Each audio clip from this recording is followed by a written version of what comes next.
ওম নমো ভগবতে বাসুদেবায়। জয় শ্রীকৃষ্ণ। রাধে রাধে বন্ধুরা। অন্নদা একাদশী কবে এবং কিভাবে পালন করবেন এবং একাদশীতে কি কি খাওয়া যাবে না, কি কি বর্জনীয় এবং একাদশীতে কি কি খাওয়া যাবে। অন্নদা একাদশীর ব্রত মাহাত্ম্য। অন্নদা একাদশী ভাদ্র মাসের কৃষ্ণপক্ষের একাদশী ব্রত। একাদশী 19শে আগস্ট মঙ্গলবার। পালনের সময় পরের দিন 5টা 31 হতে 9টা 47 পর্যন্ত।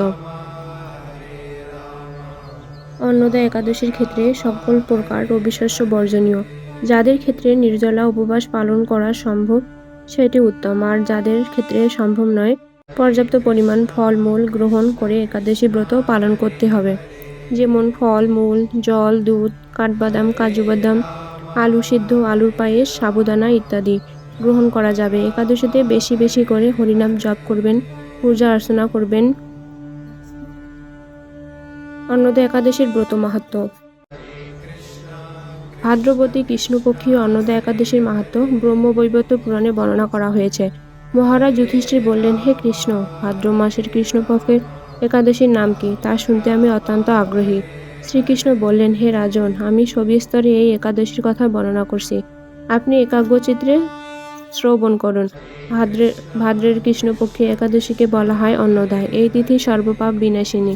যিনি শ্রীহরির আসনে এই ব্রত পালন করেন তিনি সর্বপাপ মুক্ত হন। এমনকি এই ব্রতের নাম শ্রবণেই রাশি রাশি পাপ বিদূরিত হয়ে যায়। এই ব্রত প্রসঙ্গে একটি পৌরাণিক ইতিহাস রয়েছে। প্রাচীনকালে হরিচন্দ্র নামে এক নিষ্ঠাপরায়ণ সত্যবাদী চক্রবর্তী রাজা ছিলেন। পূর্ব কর্মফল ও প্রতিজ্ঞার সত্যতার রক্ষায় তিনি রাজ্যভ্রষ্ট হন। অবস্থা এমন হলো যে তিনি নিজের স্ত্রী, পুত্র এবং অবশেষে নিজেকে পর্যন্ত বিক্রি করতে বাধ্য হয়। হে রাজেন্দ্র, এই পুণ্যবান রাজা চাণ্ডালের দাসত্ব স্বীকার করেও সত্য রক্ষাতে দুর্নিষ্ঠা প্রদর্শন করেছিলেন। তিনি শ্মশানে মৃত ব্যক্তির বস্ত্র ও কারূপে গ্রহণ করতেন। এইভাবে তার বহু বছর কেটে গেল।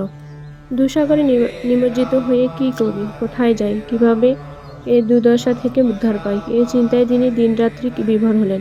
এমন সময় দৈবক্রমে পর দুঃখী গৌতম ঋষি রাজার কাছে এলেন।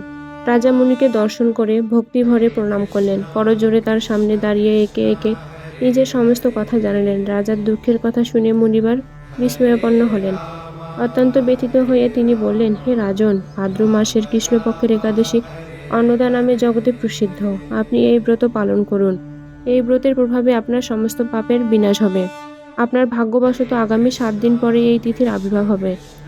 ওই দিন উপবাস থেকে রাত্রি জাগরণ করবেন। এইভাবে ব্রত উদযাপনে আপনার সমস্ত পাপক্ষয় হবে। হে রাজন, আপনার পুণ্য প্রভাবে আমি এখানে এসেছি, জানবেন। এই কথা বলে গৌতম মুনি অন্তর্হিত হলেন। ঋষিবরের উপদেশ মতো তিনি শ্রদ্ধা সহকারে সেই ব্রত পালন করলেন। তার ফলে তার সমস্ত পাপ দূর হলো। হে মহারাজ, এই ব্রতের প্রভাব শ্রবণ করুন। যথাবিধি এই ব্রত পালনে বহু বছরের দুঃখ ভোগের অবসান হয়। ব্রতের প্রভাবে রাজা হরিচন্দ্রের সকল দুঃখ সমাপ্ত হলো। পুনরায় তিনি স্ত্রীকে ফিরে পেলেন এবং তার মৃত পুত্রও জীবিত হলো। আকাশ থেকে দেবগণ ও দুন্ধুবিবাদ্য পুষ্পবর্ষণ করতে লাগলেন।